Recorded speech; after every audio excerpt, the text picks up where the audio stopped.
Hey, it's Kasim with Solutions 8, and today I want to talk to you about how you can use Facebook to supplement your Google Ads campaign. Now, I realize that's a little counterintuitive, especially given the fact that Facebook and Google hate each other, as evidenced by everything that they ever do to try to ruin each other's life. If you've been running traffic in both networks for any extended period of time, you have probably found that Facebook is a little more difficult to track conversions within. I have my own opinion as to why that may be. Many of them involve the fact that Mark Zuckerberg is a petulant child thief. But my own personal biases aside, Facebook does appear to be a little bit more difficult from a conversion tracking standpoint. It's harder to reconcile conversions. It doesn't have the luxury of having something akin to Google Analytics where you can double check your conversions inside of two different ecosystems, the way you can do with Google Ads and Google Analytics.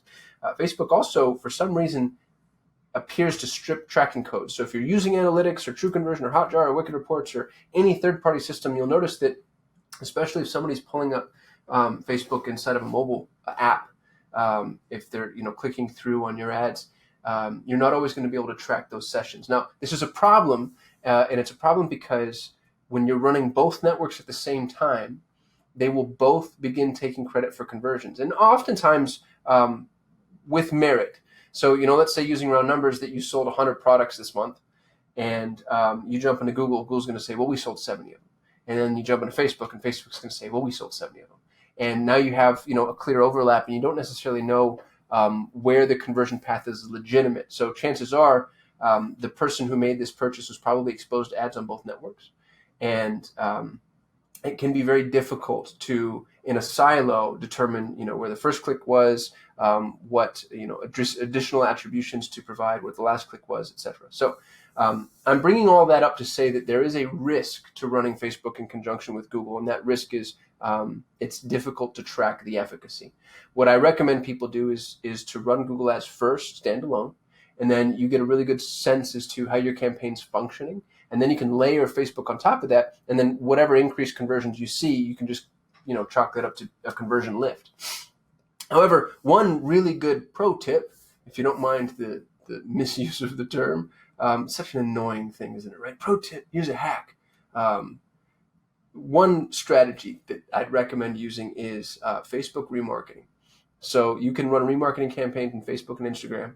And using Facebook's Pixel, you're only remarketing people that have landed on your site. So if you're running really robust Google Ads campaigns, this can be a really powerful tool because Google Ads traffic is expensive and sometimes fickle. Your conversion rate can be as low as 2%. Hopefully it's not. Hopefully it's higher than that. And if it's not, call me because I'll help you for money. But I will help. But you're driving a bunch of traffic to your website. And now once the traffic lands, it makes a lot of sense to make this a multi-dimensional campaign. You want to be in front of these people in as many ecosystems as you possibly can. So what I'd recommend doing is building a testimonials campaign inside of Facebook. And, this can be testimonials or case studies. If you have case studies are probably better, but most people don't have them. So if you've got testimonials, then pull together, and these are really easy to do. You've seen these all over the place. But, it's a picture of the person if you have it, a picture of their logo if you don't, and then, put their words next to them or overlay or whatever, just whatever you can do to make it apparent that this is a real person saying something really nice about you, your logo, and then if you want a subtle call to action, add a subtle call to action. But you're not even necessarily going for the click-through as much as you are just going to reinforce your brand, because you'll notice that the vast majority of conversions happen over a period of time. Nobody's going to click through and convert right away. Statistically, it takes 2.5 clicks to catalyze a conversion. Most conversions that we see happen on a 12-day timeline or longer. In many instances, I shouldn't say most, actually, it's really hyper dependent to a campaign, but it's really helpful for you to build kind of these reinforcement campaigns and strategies. So if you're driving a bunch of traffic to your website, build a remarketing campaign in Facebook and Instagram that just reinforces your brand, your offering, what it is that you're messaging. And if you want to take a deeper diver than that, you can actually build a campaign that's specific to the page that they landed on. So, let's say that you have 5 different services. You could build remarketing campaigns for each of those 5, and then depending on the page that they landed on, that's the campaign that they're seeing. So there's some continuity with messaging. Facebook has dynamic product remarketing. If you're playing the e-commerce game, that's a little more in-depth, so you might not necessarily want to dive that deep if you're not ready to invest in Facebook. The nice thing about the strategy that I'm talking about is it's cheap, because with their marketing campaigns, you're not going to pay unless they click. potentially, depending on the strategy that you choose. So, you could you run a really robust brand building campaign for very little cash out of pocket. Instagram specifically is really hard to get people out of Instagram. When they're Instagram, they want to stay. So you probably will not get a massive, click through from Instagram, but you'll get a lot of brand building, and it's a really engaged network, especially because it's mobilely focused, and so the ads inside of Instagram get a lot of play.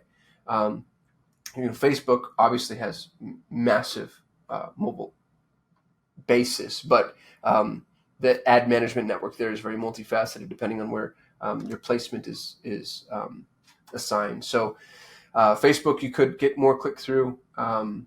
It's not quite as engaged a network in my experience, but they're both still worth testing. So you're running a robust Google Ads campaign, build a Facebook and Instagram remarketing campaign, make it, if you can, maintain continuity with whatever it is that they searched. And then if you want another step to this whole thing, if somebody does click on one of the Facebook and Instagram ads, then you can have a second stage of the funnel to where now you're remarketing them with a real offer, something that's very close to the bottom of the funnel. I hope that's helpful. I hope you're enjoying the videos. I hope you've subscribed, because if you do, then we get closer to the 1,000 subscribers and I need to go live, and then things are going to get real embarrassing, probably, because I usually record 2 or 3 of these before we actually post it up to the YouTubes. So I don't know what's going to happen when I go live. I'll probably be horrible. You'll probably hate me. We'll see. Give me a little thumbs up, though, if you like the videos, if these are benefiting you at all. If you have any questions, comments, ideas, hit me in the comments. And when you subscribe, hit that little bell so you get notified the minute we go live. And now I'm done begging for social validation. So I'll see you in the next video. Thanks for watching.